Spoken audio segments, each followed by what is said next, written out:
Graça e paz, nobres companheiros, companheiras, que nos dão mais uma vez a satisfação de estarem conectados conosco na noite desta terça-feira para mais uma live, né?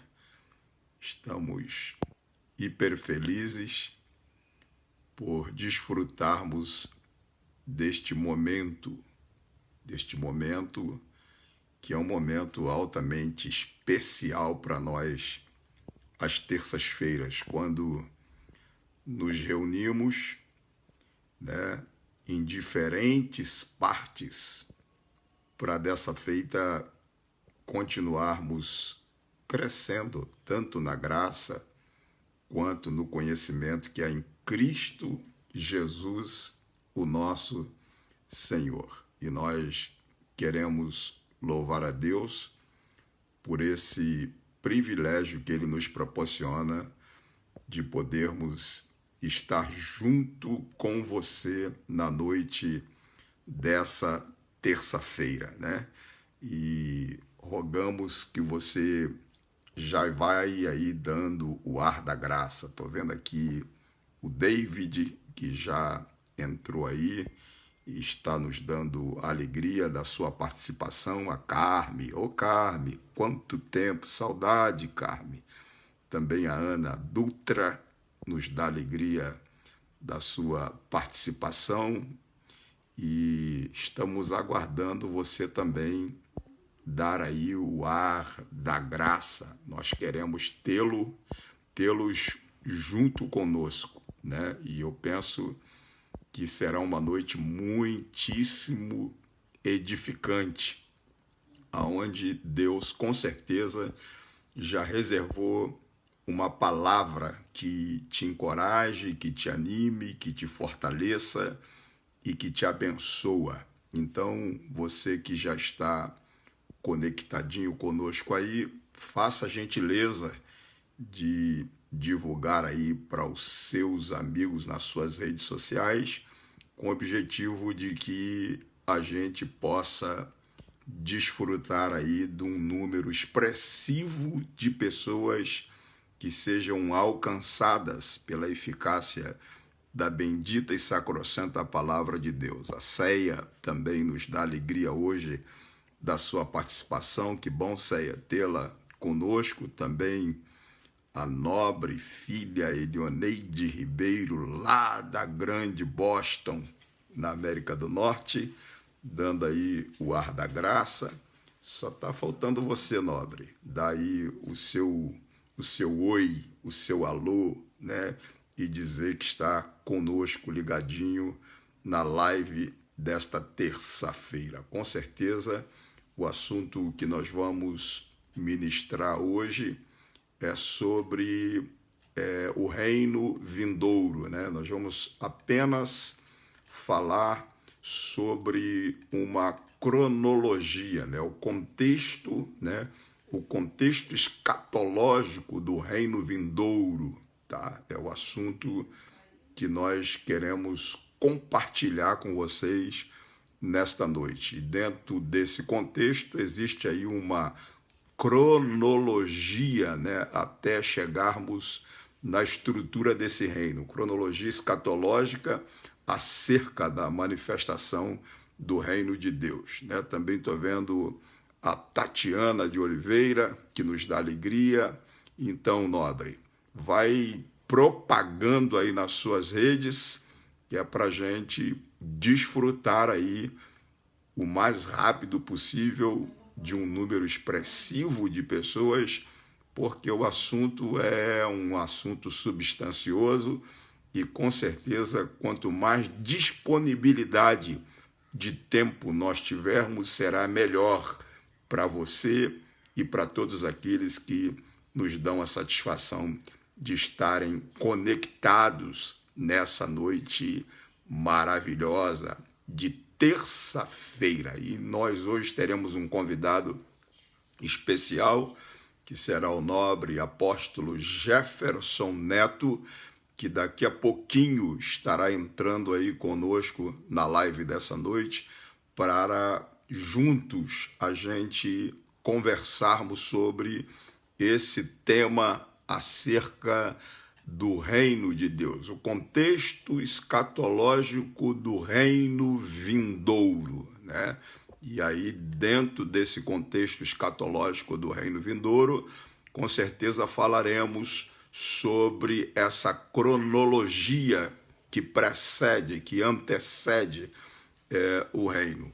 E estamos aí aguardando um sinal para o nobre pastor Jefferson. Não sei se ele já está conectado, nós vamos dar uma olhada aqui para ver se ele já está conectado, e já mandamos aí o convite para que ele possa já se introduzir, entrar aí para conversar conosco na live dessa noite sobre este tema, o contexto escatológico do reino vindouro. E aí estou guardando, meu nobre, você também dá aí o ar da graça, você dizer para nós que está ligado, que está conectado, porque aí a gente fica hiper feliz com a sua participação nessa noite de terça-feira. Enquanto isso, você que ainda não se inscreveu no nosso curso online agora para o mês de agosto, vou repetir, você que ainda não se inscreveu para o nosso culto, ou seja, para o nosso curso online agora no mês de agosto, denominado Agosto de Deus. Escutou, nobre? Agosto de Deus.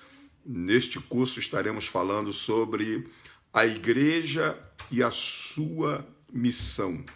Estaremos falando sobre a diferença de uma igreja de crente, evangélico, cristão, para uma igreja de discípulo. Estaremos falando sobre este tema. E aí teremos 4 terças-feiras no mês de agosto. Serão 4 horas aulas. E você que participar terá o direito de um certificado de participação, tá? Nós já estamos com uma listagem muito boa de alunos ou de irmãos, os quais já se matricularam, e só estamos sentindo ainda a sua ausência. Você que ainda não entrou e não se matriculou, gostaríamos que você o fizesse, e o fizesse hoje ainda, tá?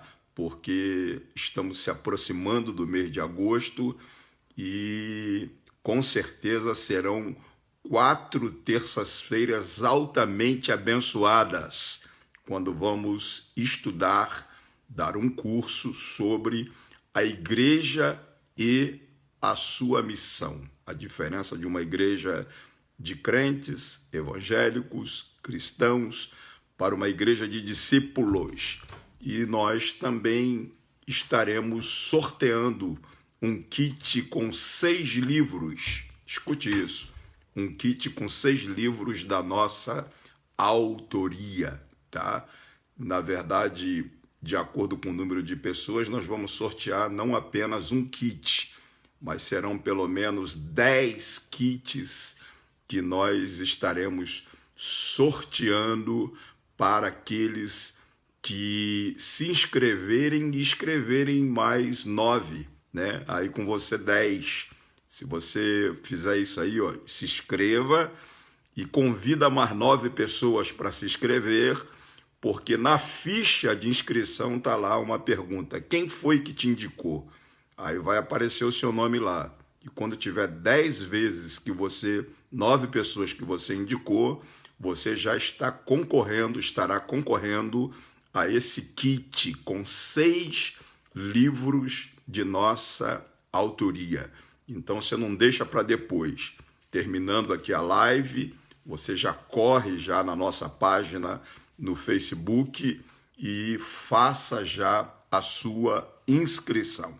Muito bem, você que ainda não deu o ar da graça, por favor, dá aí o ar da graça, porque nós já queremos, já daqui a pouquinho, começar a ministração da palavra de Deus. Estamos só aguardando aí para conectar com o nosso nobre, digníssimo amigo pastor apóstolo Jefferson Neto, que está conectando conosco lá da grande. E com certeza esse homem é um homem muito bem preparado no reino e com certeza vai nos dar um grande suporte na noite dessa terça-feira. Ele já deu aí o ar da graça.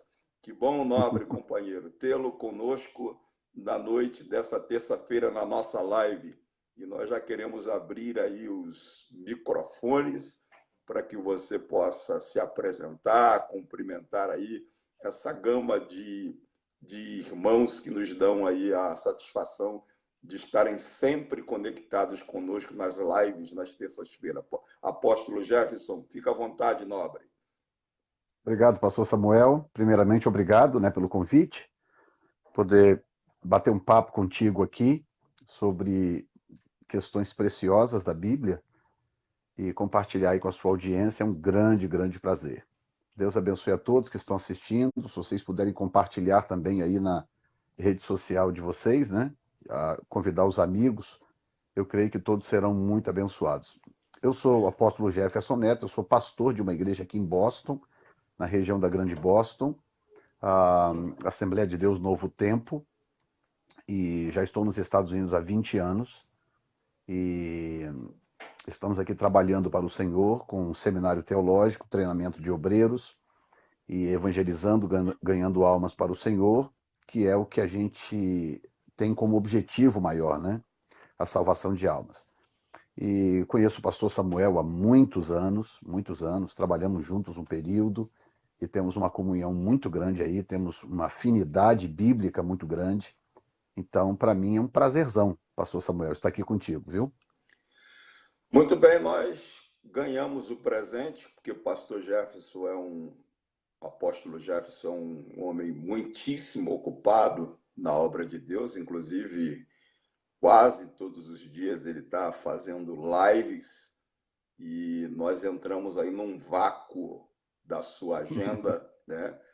Verdade. E ele liberou esse tempo hoje, na terça-feira, para participar conosco desta live. E nós queremos agradecê-lo, agradecer de todo o nosso coração de termos enriquecendo a nossa noite nessa terça-feira. Pastor Jefferson, Amém. nós viemos falando ao longo de umas 4, 5 semanas sobre o reino de Deus, né? Uhum. E a gente teve a oportunidade de dar uma olhada nos Salmos de número 145, né? Salmos de número 145, no verso 13, onde o salmista fala da dimensão, né? Da extensão do reino de Deus. Ele diz no Salmo 145, verso 13, o teu reino é um reino eterno. Uhum. O teu domínio estende-se a todas as gerações. Então a gente descobriu que o reino tem uma dimensão eterna, mas ele também é um reino presente entre nós, porque Jesus usou uma expressão lá em Mateus capítulo 12, no versículo de número 18, versículo 28, Jesus disse assim: porém, se eu expulso demônios pelo poder do Espírito de Deus, isso prova que o reino de Deus chegou até vocês. Então a gente entende que o reino é eterno, o reino é presente, tá? Através da manifestação de Cristo durante o seu ministério, desde o seu ministério até agora o momento com a igreja.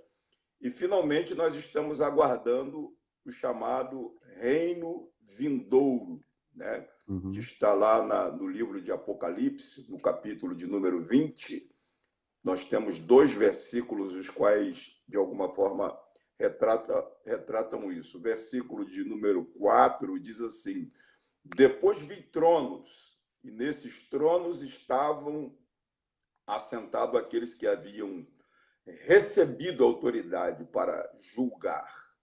Vi Uhum. também as almas daqueles que tinham sido decapitados por terem anunciado a verdade revelada por Jesus e por causa da imagem, por causa da mensagem de Deus, né? Aí ele diz, no mesmo texto, ele diz, por causa da mensagem de Deus, eles são os que não adoraram, né? Tem tradução que fala a besta, mas aqui fala o monstro, e nem sua imagem, nem tampouco receberam a sua marca na testa ou na mão. Eles reviveram e reinarão com Cristo durante 1000 anos. Então se Uhum. refere aí o reino milenial, né? Então Uhum. nós gostaríamos de conversar com você hoje sobre aquela cronologia. Existe uma cronologia precedendo, né, a Uhum. manifestação desse reino vindouro, baseado em Mateus, no capítulo 24 do Evangelho, no sermão profético. Jesus monta ali um esboço, né, uma cronologia que retrata como é que vai acontecer a manifestação desse reino vindouro, né? Uhum. E nessa cronologia,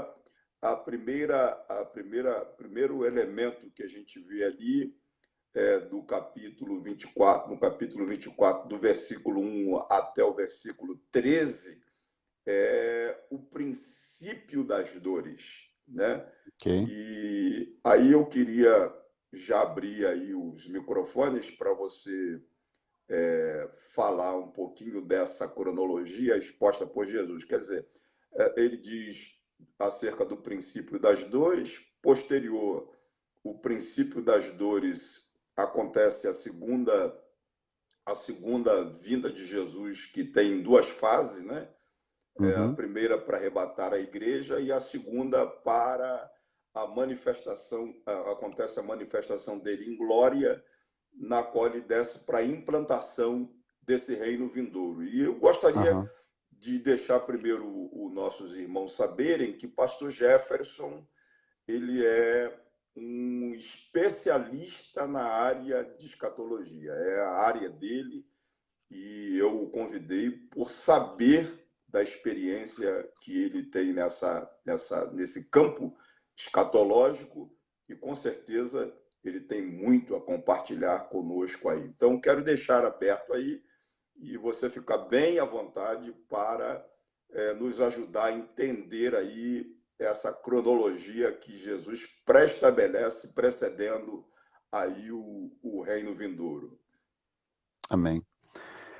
Bom, mais uma vez, obrigado, né, pelo prazer de estar aqui contigo, a gente conversar sobre essas questões, eu acho muito importante. Então, a escatologia é um assunto complexo por um lado, mas por outro lado, quando você tem a visão pré-tribulacionista da escatologia, você consegue desmistificar algumas coisas, né? Você acaba enxergando a escatologia por um prisma muito mais simplificado, porque eu costumo dizer o seguinte, que os pré-tribulacionistas são os que menos precisam interpretar o texto. Peraí, Os pré...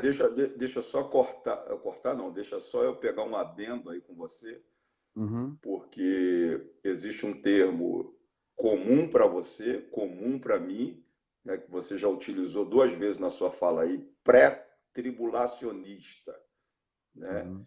E eu gostaria que você expusesse para o pessoal Explicasse. o que é pré-tribulacionista, né? Ok. Muito bem. A escatologia, ela está dividida em 3 vertentes principais que tem como divisor de águas o reino milenar que o pastor Samuel acabou de citar. Então, há um possível...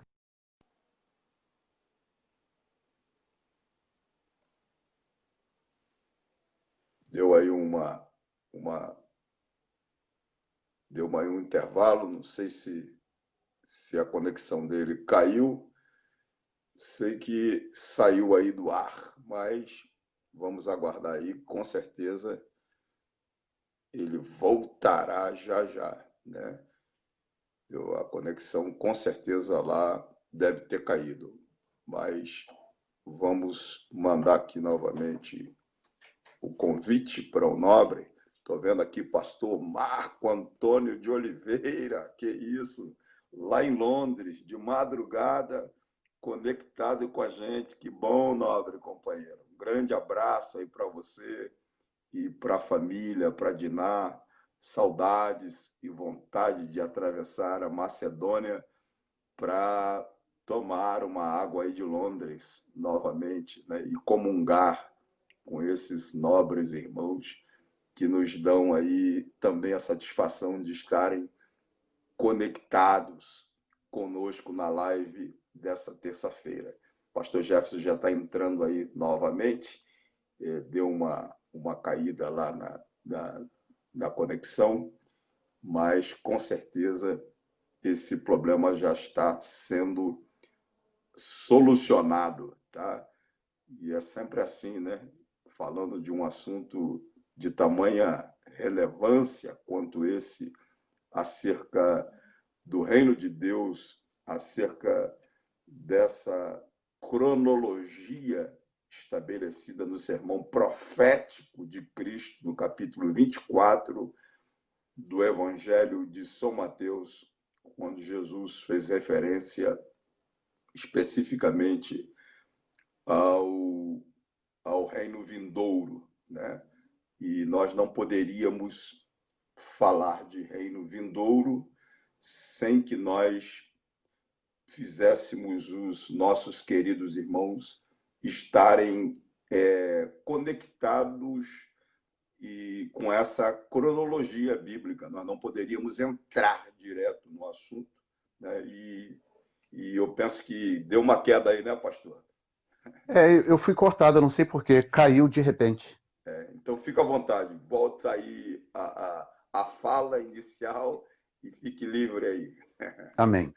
Bom, eu estava explicando que a escatologia ela está subdividida em 3 vertentes principais que tem como divisor de águas o milênio, né? O reino milenar que o pastor Samuel compartilhou no início do primeiro vídeo.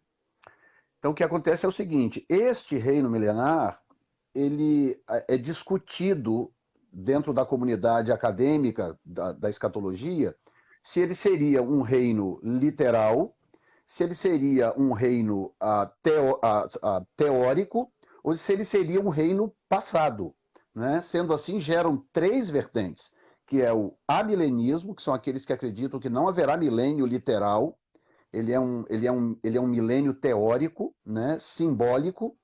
Tem aqueles que são os pré-milenistas, que são os que acreditam, não, o milênio será real, literal e durará 1000 anos, né? E tem os pós-milenistas, que são aqueles que acreditam, não, o milênio já passou, ele não é literal, ele é esse período de Cristo até o final dos tempos, então esse seria o milênio simbólico. Então, eu, pastor Samuel, e provavelmente a maioria dos que estão aqui, é pré-milenista, ou seja, nós acreditamos num milênio literal, como descrito no livro de Ezequiel, do capítulo 40 para frente, você tem 8 capítulos de um livro falando de um milênio que não faria nenhum sentido se esse milênio não fosse literal. Nós temos detalhes ali, descrição de como será a vida, como será Israel, como será Jerusalém, como será o novo templo, detalhes de descrição desse período milenar. Então, nós somos pré-milenistas. Dentro do pré-milenismo, tem mais 3 vertentes, na verdade, praticamente 4, né? A primeira vertente são os pré-tribulacionistas, aqueles que acreditam que Jesus vem em 2 etapas, uma para a igreja e a segunda etapa para Israel. tá? Eu sou pré-tribulacionista, pastor Samuel é pré-tribulacionista, e acreditamos que uma boa maioria aqui também, tá? A segunda teoria são os pós-tribulacionistas. E eu estou indo por grau de expressão, né? Os pós-tribulacionistas são aqueles que dizem, não, Jesus voltará uma única vez, e ele voltará no final da grande tribulação, e então ele arrebatará a igreja e salvará Israel.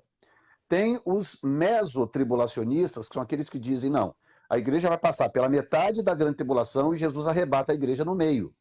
E tem uma quarta, que não é tão falada, mas os chamados pré-ira, que são aqueles que dizem, não, a igreja vai passar por boa parte da grande tribulação e ela será tirada no momento em que a ira de Deus for derramada sobre a terra. 4 versões. Nós somos pré-milenistas, pré-tribulacionistas, porque eu acredito que Israel e a igreja são 2 povos diferentes. A Bíblia deixa isso claríssimo em muitos lugares. 5, 10 lives não seriam suficientes para citar aqui textos e mais textos que claramente separam a igreja de Israel. Então, são 2 povos. Segundo lugar, nós temos 2 testamentos. Esses 2 testamentos não existem por acaso. Esses 2 testamentos existem porque Deus tem 2 alianças firmadas. Deus tem uma aliança firmada com o povo de Israel, a aliança firmada sob a lei, e Deus tem uma aliança firmada com a igreja, não só de gentílica, mas a igreja de um modo geral, que contém gentios e judeus. Lembrando que quando os judeus vêm para dentro da igreja, eles não contam como Israel, eles contam como igreja. Então serão arrebatados no dia do arrebatamento da igreja. Então, quando a gente usar termos pré-tribulacionismo, pós-tribulacionismo, estamos nos referindo a isso, né? Essas linhas de pensamento que atuam nesse campo da escatologia. Muito bem, então, deixa eu só pegar um adendo, é que, na verdade, a despeito de Jesus ter estabelecido uma cronologia que precede a manifestação do reino que ele vai implantar, chamado milênio, né?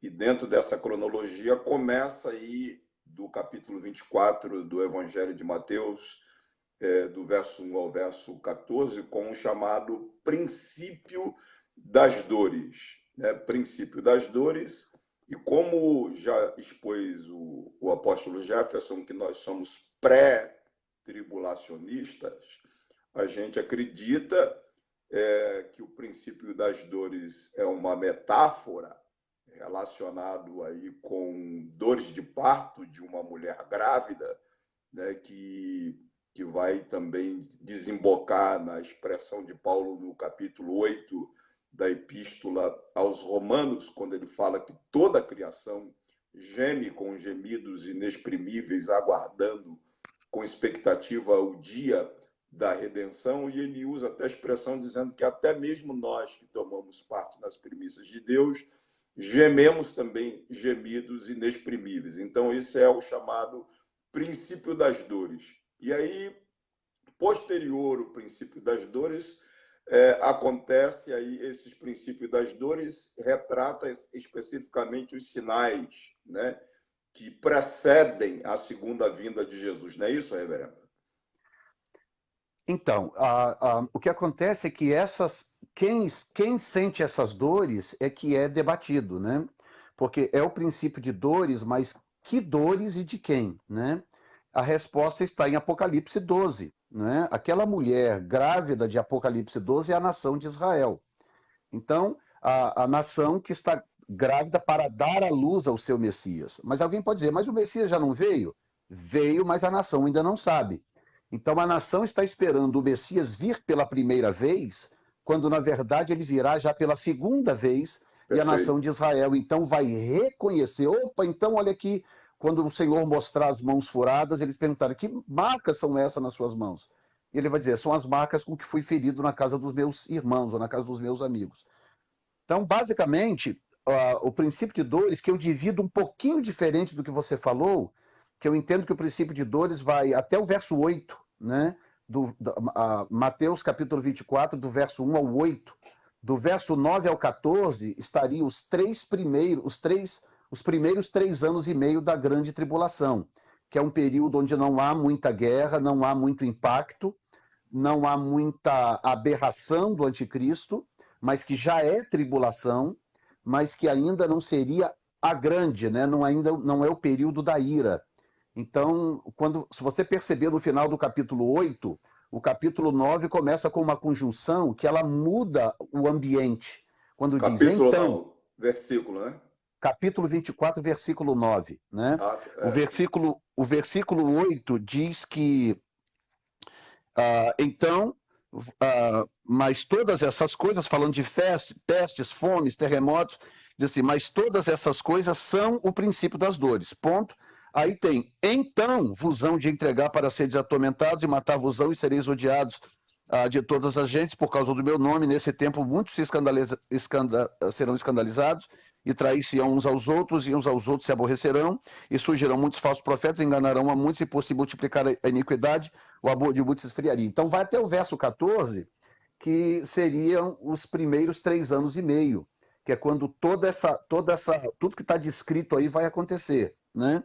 Do verso 15 para frente, que é quando a abominação desoladora é plantada, isso acontece no meio da grande tribulação.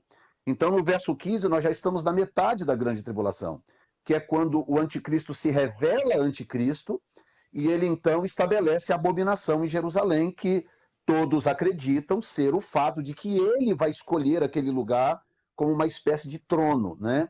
Ele vai querer estabelecer o seu trono, o seu lugar de domínio em Jerusalém, no Monte Moriá, onde provavelmente estará o novo.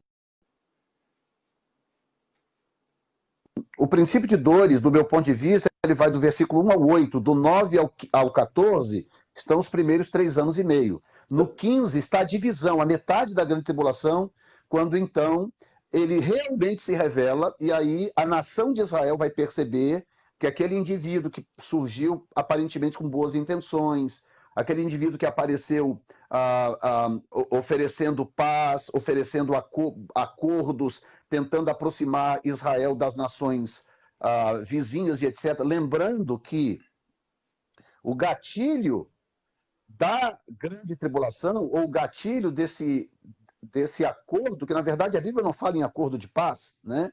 A Bíblia não cita acordo de paz. A Bíblia fala de uma aliança, né? E ele fará uma aliança com muitos por uma semana, lá em Daniel. Essa pressuposição da paz vem de outra expressão, né? Quando os disserem a paz e segurança, então sobrevirá repentina destruição. Mas aí as pessoas que dirão paz e segurança, a Bíblia chama de acordo, de aliança, né? E a palavra usada ali no livro de Daniel tem a ver com aliança militar. Por quê? Pelo fato de que no capítulo 39 de Ezequiel, ele dá o segredo, né? Haverá um ataque organizado das nações árabes contra Israel, contra Jerusalém, na tentativa de retomar Jerusalém. É o que a Bíblia chama de Gog e Magog, parte 1, né? Esse ataque será com a intenção de tomar Jerusalém, voltar Israel para as bordas antigas, que inclusive é uma das exigências dos palestinos para qualquer tipo de acordo, e aí então a Bíblia deixa clara que Israel vai dizimar com essa coalizão, muito parecido com o que aconteceu na Guerra dos 6 Dias, né? Israel vai dizimar com esta coalizão e vai ser uma destruição muito grande, que a Bíblia diz que eles vão enterrar os corpos por meses a fio. E aí, quando isso acontecer, então, quando acontecer essa destruição, então Ezequiel profetizou que haveria um acordo para queimar as armas por 7 anos. Eles então queimariam as armas, quer dizer, é uma linguagem simbólica.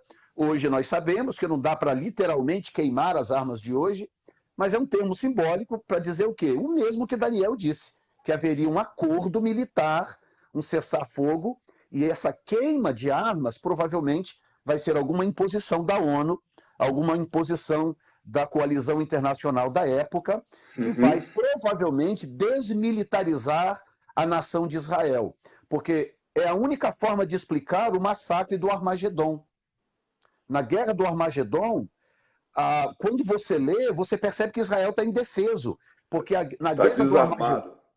Israel está indefeso, Israel não consegue se defender, Israel é quase massacrado. Israel só não é completamente dizimado no Armagedon porque Cristo vem na sua parousia, na sua manifestação visível nas nuvens. O que significa que antes deve ter acontecido alguma coisa, algum acordo que tenha desarmado Israel, tenha desmilitarizado Israel, ou pelo menos tirado de Israel as suas armas mais potentes, e isso está profetizado em Ezequiel capítulo 38. Então, esse período que nós chamamos de grande tribulação, contando os 7 anos, na verdade, a grande tribulação, a parte da ira, a parte de grande sofrimento, na verdade, equivale aos últimos 3 anos e meio desse período de 7, porque o acordo precisa ser quebrado na metade da semana. E Daniel fala sobre esse acordo, Ezequiel também fala sobre esse acordo. Ezequiel chega a dizer que o corpo de Gog, que vai ser o cabeça da coalizão do Gog e Magog 1, será enterrado em Israel. O que prova que Gog e Magog e Armagedon são duas guerras completamente diferentes, porque tem gente que confunde, pensa que elas são a mesma guerra. Não. Gog será enterrado em Israel, enquanto que o anticristo e o falso profeta serão lançados vivos pelo próprio Senhor Jesus no lago de fogo. Então são duas guerras diferentes. Então você percebe que nós estamos caminhando para lá. Agora, nós estamos dentro do período do versículo 1 ao 8. Agora, olha só que coisa. Deixa eu só conectar o nosso pessoal com a sua fala, né? Que, no sentido de deixá-los, como se diz assim, lendo na mesma página, né? Nós estamos falando de uma cronologia, né, que precede a manifestação do reino vindouro, tá? E nessa cronologia do capítulo 24 do Evangelho de Mateus, você que entrou na live agora, ou você que depois quer conferir, você vai ao capítulo 24 do Evangelho de Mateus, ali no capítulo 24, chamado de Sermão Profético Ministrado por Jesus, ali está uma cronologia dos acontecimentos que precederão a manifestação oficial, né, do reino vindouro. Tá? E o pastor Jefferson acabou agora de explicar para nós, né, que ele é um especialista na área de escatologia, na minha concepção, na minha visão. Eu faço a divisão do versículo 1 ao verso de número 14, mas ele está sendo mais didático, né, no sentido de nos contextualizar especificamente com os acontecimentos. Então, do versículo 1 do capítulo 24 ao versículo 9, o versículo 8 do Evangelho de Mateus, capítulo 24, nós temos aí o chamado princípio das dores. Nós temos aí essa metáfora utilizada pelos escritores da Bíblia, tanto Mateus quanto também o próprio Paulo, falando de uma mulher com dor de parto, que o pastor Jefferson também acabou de abrir um leque para nós em relação às dores de parto. Quem sente é Israel, que está registrado no capítulo de número 12 do livro de Apocalipse. Tá? Sente porque, assim como a igreja aguarda a segunda vinda de Jesus, Israel aguarda a primeira ainda. Tá? Porque eles não acreditaram na primeira vinda. Então, para Israel será a primeira vinda, e para nós, a igreja, a segunda vinda. Só que segunda vinda. Veja bem, pastor, olha que coisa tremenda. O reino, né? Eu não vou entrar muito em questões de reino, nós já até conversamos isso, eu não quero destoar aqui, confundir a sua audiência, mas eu quero só deixar essa informação. O reino foi adiado. Por quê? Porque Israel rejeitou o rei. Né? Israel rejeitou o rei. Quando chega, depois da ressurreição, os discípulos chegam para Jesus no final do livro de Lucas e dizem assim: Senhor, é agora que tu restaurarás o reino a Israel? A Israel? Aí Jesus não podia abrir o jogo, dizer, não, olha, deu zebra aí, nós vamos atrasar aí 2000 e poucos anos.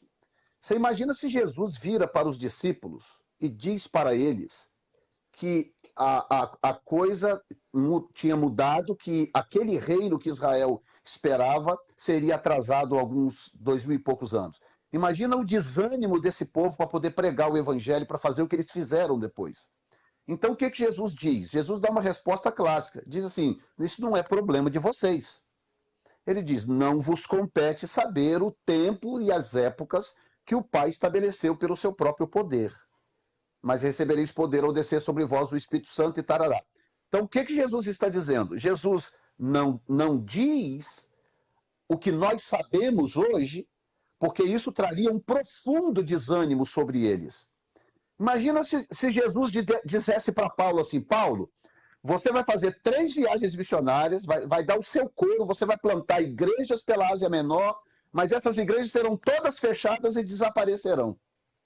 Você imagina o desânimo de Paulo no seu ministério se ele soubesse de uma coisa dessa. Perfeito. Então eles não podiam saber que o projeto do reino havia sido adiado. E agora esse projeto será retomado no final da grande tribulação, que é o que você descreveu muito bem como o reino milenar, que é quando Israel, aí voltamos de volta para Ezequiel, que é quando Israel estará de volta na sua terra, com todas as fronteiras restauradas, o Senhor Jesus em Jerusalém, e todos os reis da terra terão que ir a Jerusalém prestar homenagem, levar presentes ao rei. Tem alguns que acreditam até que Davi será aquele segundo personagem que aparece no livro de Ezequiel. Tem um segundo personagem lá, uma espécie de capitão, uma espécie de prefeito de Jerusalém, que aparece na visão de Ezequiel, que alguns creem, chegam a dizer que é o próprio Davi, que volta com a igreja já transformada, com a igreja já glorificada, e que, portanto, os que estão no céu voltam juntos, já com seus corpos glorificados e etc. Então, o reino será de fato estabelecido a partir do momento em que o rei estiver presente. A razão do porquê o reino foi adiado é porque o rei se ausentou. Ele está presente enquanto onipresença, ele está presente no seio da igreja, no coração da igreja, mas ele não está presente enquanto presença manifesta. Ele não está presente. Então, o reino foi adiado para depois da grande tribulação, que é quando ele volta na parousia, de forma visível, e então ele se assenta sobre o trono, e então o reino é retomado. E aí ele mantém o reino por 1000 anos na terra, para deixar claro que o projeto do reino, ele é possível. Algumas pessoas me perguntam no seminário, por que nós precisamos de um milênio se logo depois vem a eternidade? Por que no final da grande tribulação já não temos logo novo céu, nova terra e vida que segue, glória a Deus? Por que nós precisamos de 1000 anos de governo cristocêntrico aqui na terra? Exatamente por isso. Porque toda a Bíblia, desde o livro do Gênesis, ela fala sobre o estabelecimento de um reino, do reino de Deus na terra. E isto nunca aconteceu até então, porque Adão caiu lá atrás, a autoridade foi transferida para Satanás, Cristo veio para retomar essa autoridade, Perfeito. Pegou essa autoridade, a nação de Israel rejeitou ele como rei. A nação falou, não, crucifica e solta Barrabás. A nação rejeitou. Então, o que acontece? Deus deu uma pausa no projeto do estabelecimento do reino físico e passou a ministrar conceitos de reino espiritual no coração dos salvos. Né? É por isso que Israel, no Velho Testamento, nós encontramos Israel orientado e capacitado por Deus para lutar contra carne e sangue. A missão de Israel é lutar contra carne e sangue. Ainda até hoje, a missão de Israel é lutar contra carne e sangue. O papel de Israel é manter o Hezbollah fora de lá, é manter o Hamas fora de Jerusalém. O papel de Israel é proteger Jerusalém contra o Irã, é não deixar a coalizão árabe entrar na cidade. Esse é o papel de Israel. Por que esse é o papel de Israel? Porque Jerusalém é a capital do reino. Por que Satanás quer tanto Jerusalém? Porque ele sabe que o reino não pode ser estabelecido se Jerusalém não estiver nas mãos dos judeus. Por isso essa guerra constante. A igreja tem uma missão diferente. Paulo disse, olha, a nossa guerra não é contra carne e sangue. Eu não estou preocupado com Hamas, você está? Eu não. Eu não estou preocupado com Hezbollah. Eu não estou preocupado com o Irã, eu não estou fisicamente falando, como povo, como nação. Eu não estou preocupado com o Hamas, com nada disso. Agora, Paulo diz, a nossa guerra é contra os principados, as potestades, contra o príncipe das trevas desse século, hostes espirituais da maldade nos lugares celestiais. Então, raciocina comigo. O que eu vou dizer agora mexe um pouco com o nosso orgulho, tá? Mas por um lado é bom. Quando você lê Romanos 11, você descobre que o papel da igreja é, na verdade, proteger a nação de Israel no mundo espiritual para que Israel consiga manter Jerusalém intacta até que o rei venha. Essa é a função da igreja. Ou seja, nós mantemos os ares protegidos, porque nós lutamos contra principados e potestades nos ares. Nós mantemos os ares protegidos para que a nação de Israel seja segura. Orai pela paz de Jerusalém, porque na paz da cidade está a vossa paz. Entendeu? Perfeito, perfeito. Então, essa cronologia, como você chamou, ela é muito importante ser entendida por causa disto. Porque senão nós perdemos a nossa identidade. A nossa identidade é lutar contra principados e potestades. A nossa luta é espiritual. A nossa luta é muito mais intensa e mais profunda do que Israel. Tá? Por exemplo, santidade conta mais para a igreja do que para a nação de Israel. A nação de Israel não precisa ser santa hoje. Está entendendo? Porque ela não está lutando contra o diabo, ela não está enfrentando demônios, ela está enfrentando gente, guerras. É isso que a nação de Israel está enfrentando. A igreja não. A igreja guerreia contra espíritos demoníacos. Por isso que jejum para a igreja é muito importante, oração para a igreja é muito importante, santidade para a igreja é muito importante, para manter a autoridade da igreja intacta no mundo espiritual. Porque quando nós afetamos o mundo espiritual, então ele reflete de volta no mundo natural. Perfeito, Entende? que bom, que coisa linda, né? E é interessante que você falou sobre pré-tribulacionismo, né? E explicou, né, as duas correntes, principalmente duas correntes fortes, né? O pré e o pós, né? O pré diz que a igreja não passará pela grande tribulação e o pós-tribulacionismo afirma que a igreja passará pela grande tribulação, né? E aí eu queria que você também desse uma palhinha, né? Já que você expôs aí na cronologia que do versículo 1 ao versículo 9 diz respeito especificamente ao princípio das dores, ao versículo 8. E do versículo 9 em diante até o versículo 15 do capítulo 24, diz respeito à primeira fase da grande tribulação, que também é dividida em duas fases, né? A primeira, 3 anos e meio, e a segunda, 3 anos e meio, né? E aí eu pergunto para você, a igreja passa ou não passa pela grande tribulação? A igreja definitivamente não passa pela grande tribulação, isso é facilmente provado, facilmente provado. Você sabe que eu estudo escatologia há muitos anos, e todos os argumentos dos pós-tribulacionistas, argumentos que eu respeito. Se tiver algum pós-tribulacionista aqui, o nosso respeito, e se tiver a milenista, pós-milenista, não importa, nosso respeito a todos, tá? Porém, o fato de eu estudar isso há muitos anos, eu conheço claramente qual é a linha de raciocínio, quais são os argumentos, por exemplo, dos pós-tribulacionistas, para dizerem que a igreja vai passar pela grande tribulação. E esses argumentos, eles podem ser facilmente refutados, tá? Os dois principais argumentos, tá, dos pós-tribulacionistas são exatamente Mateus capítulo 24 e 2 Tessalonicenses capítulo 2. Porque, número 1, eles não entendem a diferença entre Israel e a igreja. Eles não entendem. E eu já tentei, inclusive, eu tenho amigos pós-tribulacionistas, tá? Amigos. Eu tenho um grande amigo meu, querido, que é amilenista. Ele mora em Portugal. É um amigo querido. Então, a gente evita falar sobre escatologia, porque o amilenismo, para mim, é o mais absurdo de todos, né? Mas é meu amigo, ou seja, nós não estamos impedidos de termos comunhão, de sermos irmãos em Cristo, pensando diferente. Agora, eu sou veemente naquilo que creio. Eu creio, não é porque alguém me disse, não é porque eu li o livro do fulano, não é porque eu vi o YouTube do ciclano. Não, são 36 anos de Bíblia estudando a palavra e formando os conceitos que eu tenho hoje, tá? Então, indo à sua pergunta agora, deixa eu primeiro colocar da seguinte forma. Jesus disse algo que, se a gente entender, nos ajuda muito a compreender a escatologia. Quando aquela mulher cananeia veio atrás dele, clamando, pedindo socorro, ele se calou.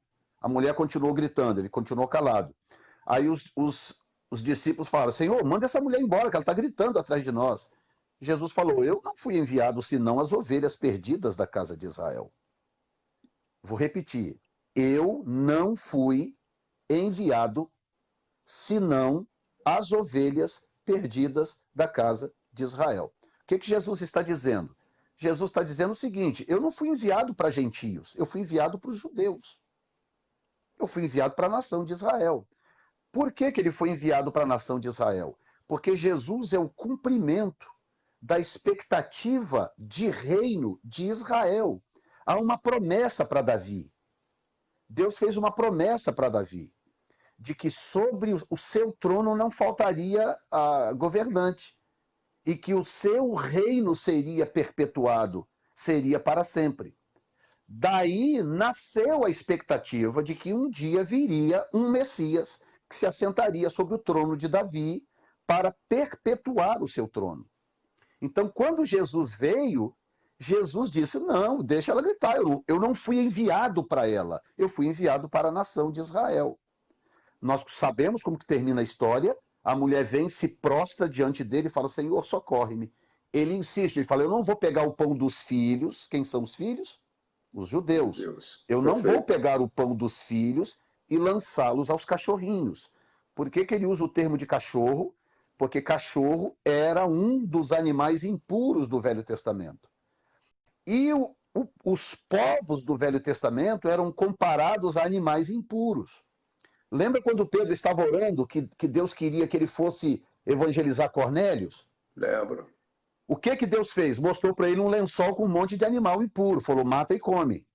Ah, eu nunca comi coisa impura. Mata e come. Eu nunca comi coisa impura. Não considere comum e impuro aquilo que Deus para si purificou. Perfeito. O que o Senhor estava falando para Pedro? Dizendo o seguinte, ei, as coisas mudaram. As coisas mudaram. E mudaram por quê? João explica. Ele veio para o que era seu, mas os seus não o receberam. Mas, ou portanto, a todos quantos o receberam, deu-lhes o poder de serem feitos filhos de Deus. Portanto, não eram. Eles precisaram de poder para serem feitos filhos de Deus. Portanto, fica determinado aqui que os judeus são os filhos do reino, e nós somos os penetras. Nós somos os penetras do reino. Os filhos do reino são os judeus. Aí Jesus vem e diz assim, olha, muitos virão do Oriente e do Ocidente. Quem são esses? Jefferson, Samuel Ribeiro, Marco Antônio, Maria Helena, Carlinhos de Souza. Muitos virão do Oriente e do Ocidente e se assentarão à mesa com Abraão, Isaque e Jacó, mas os filhos do reino serão lançados nas trevas exteriores. Então, no dia do acerto de contas, das bodas do Cordeiro, muitos gentios lá, salvos, porque aceitaram Jesus como seu Salvador, e nós veremos muitos judeus condenados ao inferno, à eternidade sem Deus. Certo, porque perfeito. Os filhos do reino desperdiçaram a oportunidade. Perfeito. Então, o que a gente precisa deixar bem explicado, para o pessoal poder entender a cronologia da escatologia, porque senão não faz sentido. A cronologia da escatologia não faz sentido se nós misturarmos igreja e Israel, num povo só. Pastor, mas Paulo não diz em Efésios 3 que o Senhor fez dos dois povos um? Sim, mas leia o contexto que você vai entender do que Paulo está falando. Paulo está falando para efeito de justificação, porque não há justificação fora de Cristo. Então, até os filhos do reino precisam de Cristo para serem justificados. Eles são filhos do reino, porque eles são descendentes de Abraão e a promessa de reino é feita à descendência de Abraão. Por isso que eles são filhos do reino. Mas para entrar no reino precisa nascer de novo. Foi o que Jesus disse a Nicodemos. Você precisa nascer de novo, senão você não entra no reino.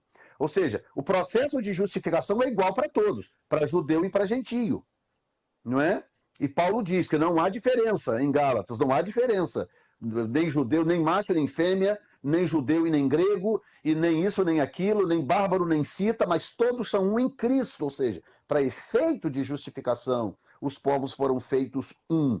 Mas isso não significa que ele miscigenou os povos e que agora geneticamente somos todos iguais. Não. Judeu continua sendo judeu, igreja continua sendo igreja. Por isso que nós temos 2 testamentos, por isso que nós temos 2 evangelhos, por isso que nós temos 2 vindas, uma para a igreja e uma para Israel.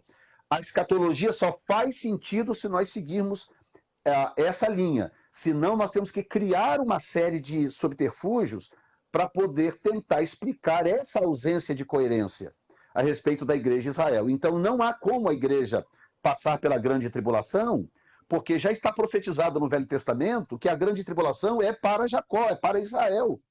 É só você pegar a profecia das 70 semanas de Daniel, que é talvez, eu diria, uma das profecias mais conhecidas da Bíblia, né? Uma das mais ensinadas de toda a Bíblia. O que acontece? O texto diz, verso 20, Daniel 9:20, estando eu ainda falando e orando, confessando o meu pecado e o pecado do povo de Israel, do meu povo Israel, e lançando a minha súplica perante a face do Senhor, meu Deus, pelo monte santo do meu Deus.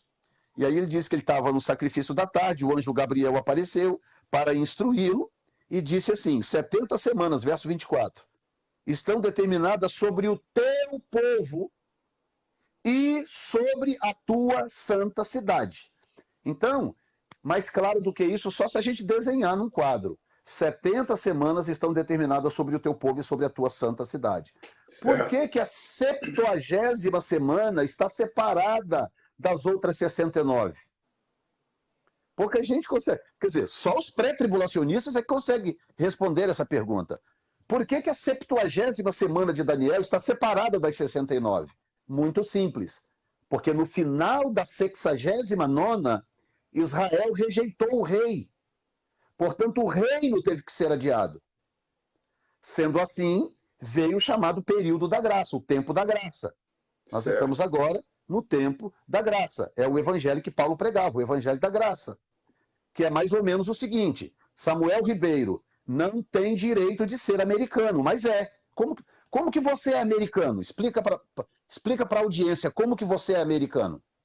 Eu sou americano por conseguir o direito de cidadania americana, mas passei por todo um processo interno, né, para chegar a ter o direito. Não sou um nativo, né? Aí está. Então aí está. Você é americano por graça. Um dia alguém, um presidente, o Congresso em algum lugar promulgaram leis que permitiram você, um estrangeiro, entendeu? Chegar aqui e se tornar cidadão. Então você tem direito à aposentadoria aqui, você tem direito a isso, tem casa aqui, tem tudo. Você tem tudo que um nativo tem, mas você não é filho do reino. Você é filho dos Estados Unidos? Não. Mas você tem todos os direitos aqui que um nativo tem. Assim é a igreja. A igreja não é filha do reino, mas ela tem todos os direitos do reino, porque ela foi enxertada na boa oliveira, como diz Paulo em Romanos 11. Tá? Nós somos os ramos bravos, né? Nós somos os, como é que ele fala? Jambuzeiros bravos. Nós somos os jambuzeiros bravos, nós não temos a natureza da oliveira, mas aí nós somos enxertados na oliveira, portanto, agora nós temos todos os direitos dos ramos naturais. Entendeu? É isso que Paulo está explicando quando ele fala sobre isso no livro de Romanos.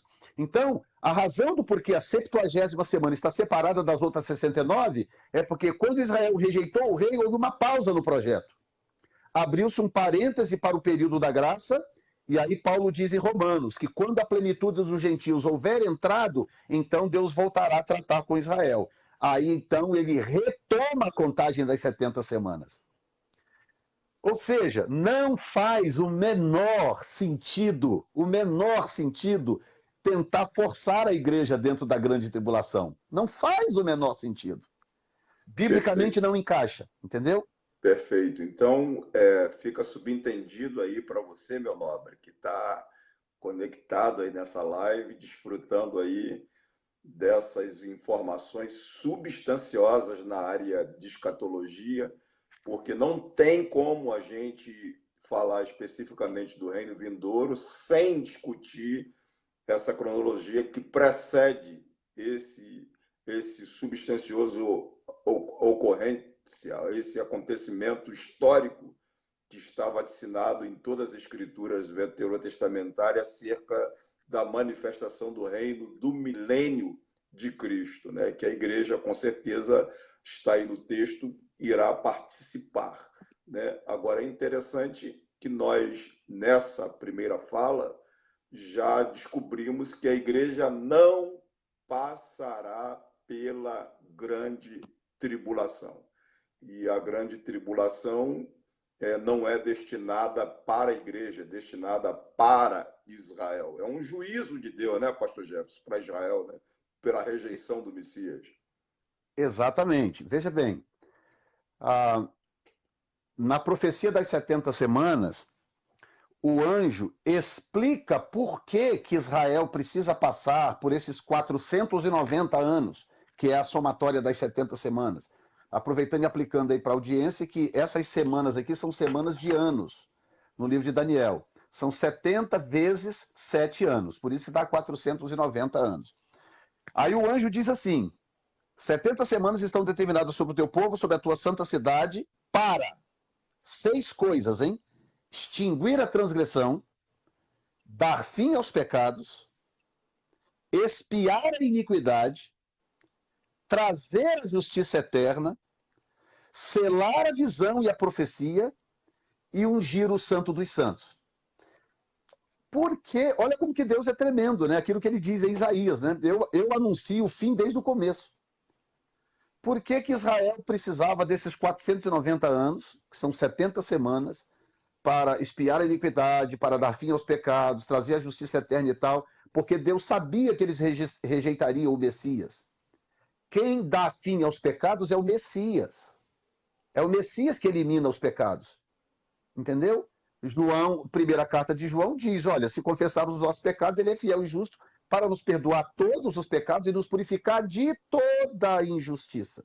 Quando eu digo que a igreja tem que estar aqui na grande tribulação, eu estou inconscientemente dizendo, o sacrifício do Messias não foi suficiente para expiar os pecados. A gente precisa passar pela grande tribulação para poder terminar a expiação dos pecados. É isso que os pós-tribulacionistas fazem, inconscientemente. Então, o texto deixa claro que é para Israel, porque quando Israel, e lembrando, gente, eu não estou falando aqui dos judeus individualmente, eu estou falando da nação como um todo. Todo judeu que reconhece Jesus como Salvador está salvo, e a igreja.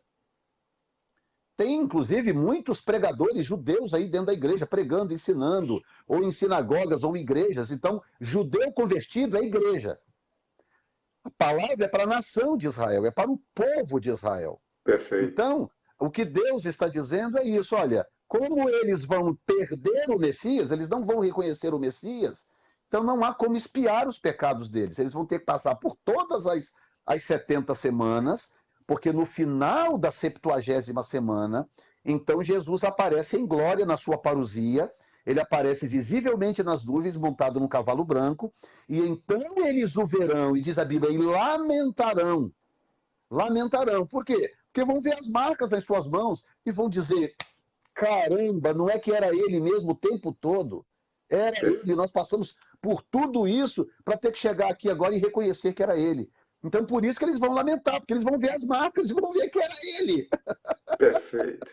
Então, os 6 propósitos das 70 semanas de Daniel só fazem sentido para Israel, porque a igreja já está justificada.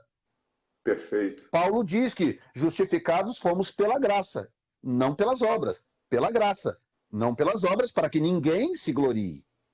Então, Perfeito. nós já estamos justificados. Nós não precisamos de uma semana extra, de um sofrimento extra, ou seja lá o que for, para nos justificar. Quem precisa é a nação de Israel.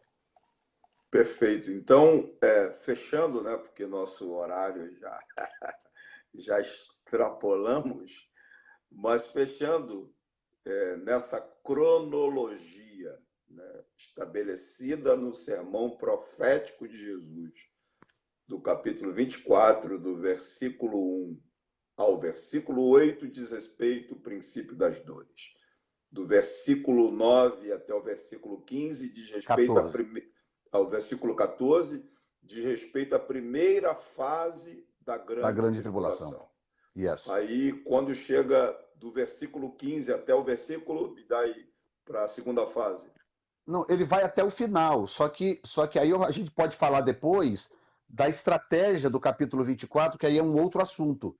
Porque aí entra o seguinte, por exemplo, alguém me perguntou há pouco tempo atrás, por que Jesus nunca falou então do arrebatamento da igreja? Eu falei, bom, número 1, ele falou sim. Número 2, ele falou de forma velada, porque, de novo, ele não foi enviado para os gentios, ele foi enviado para Israel. Então Jesus não podia chegar abertamente falando para os gentios, pregando para os gentios, porque isso seria contrário ao cumprimento de toda a justiça. A expectativa deles também, né? Do reino físico. Não, e ele virou para João Batista falou, não, eu que tenho que ir a ti, tu vens a mim para ser batizado? Ele falou, deixa por agora, porque é necessário que se cumpra toda a justiça. Então Jesus estava ali para cumprir a justiça do Velho Testamento. Perfeito. E ele foi enviado para Israel. Então, tem algo que eu costumo dizer, que quando soa a primeira vez, as pessoas se assustam. Mas ouça com cuidado e rumina o que eu vou dizer. Jesus nunca disse nada diretamente para a igreja. Nos 4 evangelhos, tudo que nós temos Jesus falando, em primeira instância, é para Israel. Nós coletamos para nós pela fé, porque a relação da igreja com Cristo e com Deus é pela fé. Então nós coletamos pela fé. Mas tudo que Jesus disse nos evangelhos, em primeira instância, foi para a nação de Israel. Por isso que um caso com uma mulher cananeia dava aquela trabalheira toda.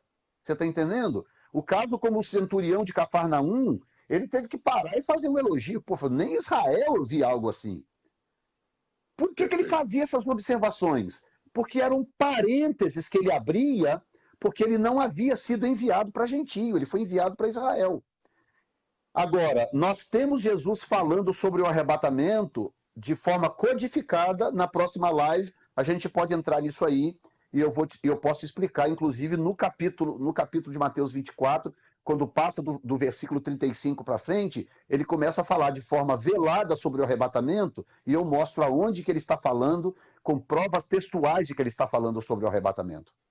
Perfeito. Então, nós queremos, de antemão, agradecer o nobre apóstolo Jefferson Neto por essa participação ímpar, né, singular, nessa live dessa terça-feira, abrindo esse parêntese para a gente, nesse contexto escatológico, que é para a gente desembocar lá na manifestação do reino que ocorre aí com a manifestação de Jesus em glória. Então, de antemão, agradecemos o apóstolo e te chamo, te convido, te conclamo e te peço que você divulgue para as outras pessoas que na próxima live a gente dá continuidade a esse substancioso assunto que nós abordamos hoje. Nós abrimos aí os microfones para o pastor, o apóstolo, despedir, mas antes dele se despedir, ele vai fazer uma oração.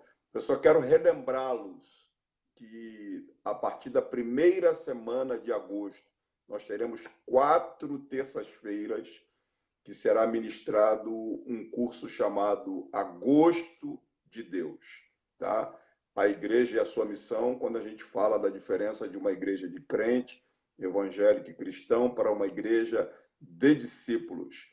E as inscrições para o curso estão abertas.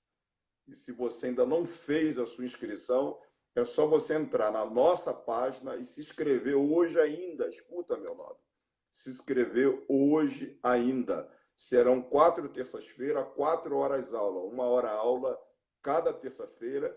E terminando o curso, você terá o direito de um certificado de participação.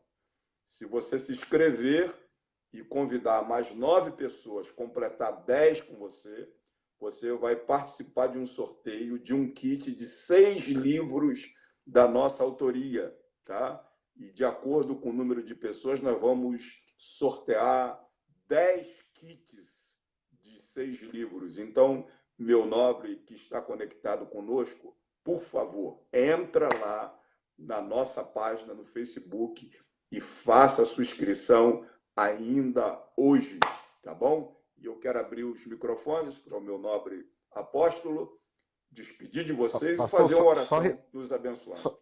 Só responde para o pessoal, eles estão perguntando quando que será a próxima live, dia e horário.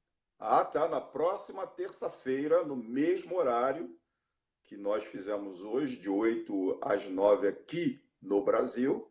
E como o pastor Jefferson está em Boston, lá na região da América, de 7 às 8 da noite, tá bom? Isso. Então estaremos juntos e o apóstolo vai orar por vocês agora. Amém. Mais uma vez, obrigado. Deus abençoe a todos os pastores que eu vi aqui passando. Deus abençoe todos vocês. Uma alegria muito grande ter vocês aqui conosco. Pai, muito obrigado por este encontro. Compartilhar a tua palavra é um privilégio, é uma honra tão tremenda que nós nem entendemos por que o Senhor nos conferiu tamanha honra. Muito obrigado, Senhor. Que a tua palavra continue enchendo os corações de vida, transbordando, Senhor, nos corações, para a glória do teu santo nome. Sim. Pai, usa o pastor Samuel também com esse dom de mestre que ministra com excelência a tua palavra nos canais das redes sociais, Pai, ministrando nas igrejas, assim que tudo estiver normalizado para a glória do teu nome. Abençoe o curso A Gosto de Deus, ó Pai, sobre esse assunto tão tremendo que eu conheço pessoalmente, e que todos sejam ricamente abençoados para a glória do teu nome. Amém. Muito bom. Que Deus os abençoe, nobres companheiros. Grande abraço, apóstolo. Deus te abençoe. Muitíssimo obrigado, viu? Amém. Gratidão. Um abraço. Amém.